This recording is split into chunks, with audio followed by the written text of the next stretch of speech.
មេគង្គ Farm App ហ្នឹងគឺដូចជានិយាយរួមទៅដូច Facebook ចឹងតែខាងនេះខាង Facebook ខាងកសិកម្មបាទហើយបងដឹងថាអាហ្នឹងវាមានសារៈសំខាន់អីខ្លះសម្រាប់ជុំទៅបងធ្វើហ្នឹងហើយបងធ្វើខ្លះខ្ញុំធ្វើចំការចន្ទីនិងស្រែហើយវាមានសារៈសំខាន់អីខ្លះកម្មវិធីហ្នឹងសម្រាប់បងកម្មវិធីមេគង្គនេះសំខាន់សម្រាប់ខ្ញុំគឺធ្វើកសិកម្មខ្ញុំមើលធាតុអាកាសយើងយល់ទៅ2ថ្ងៃម្ដងឬក៏ជួនពេលដែលយើងសម្រុកធ្វើចន្ទីអញ្ចឹងយើងត្រូវមើលរាល់ថ្ងៃមុននឹងចេញទៅធ្វើការយើងមើលមុននឹងបាញ់ថ្នាំយើងមើលរាល់ថ្ងៃយើងមើលវិធាតុអាកាសមើលអី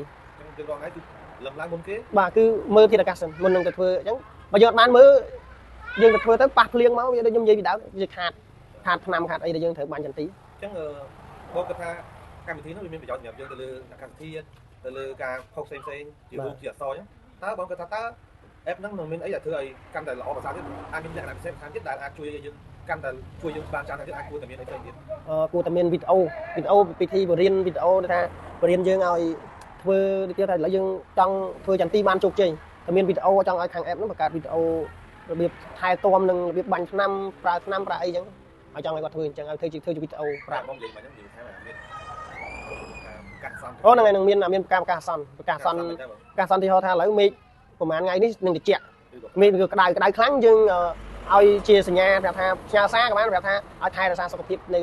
2ថ្ងៃឬក៏1ថ្ងៃស្អែកឬក៏ខាងអញ្ចឹងវានឹងចុះត្រជាក់ឲ្យធៀមដូចជាមើលដំណាំមើលអីវាខ្លាចវាខូចវាអីចឹងមានអីផ្សេងទៀតដែលជួយកាពីហ្នឹងទៀតដែលគឺឲ្យល្អប្រសើរដូចបងថាគេមានគេ live វីដេអូបាទហ្នឹងចង់ឲ្យមាន live វីដេអូ live អីដែលវាប្រើប្រាស់ចឹង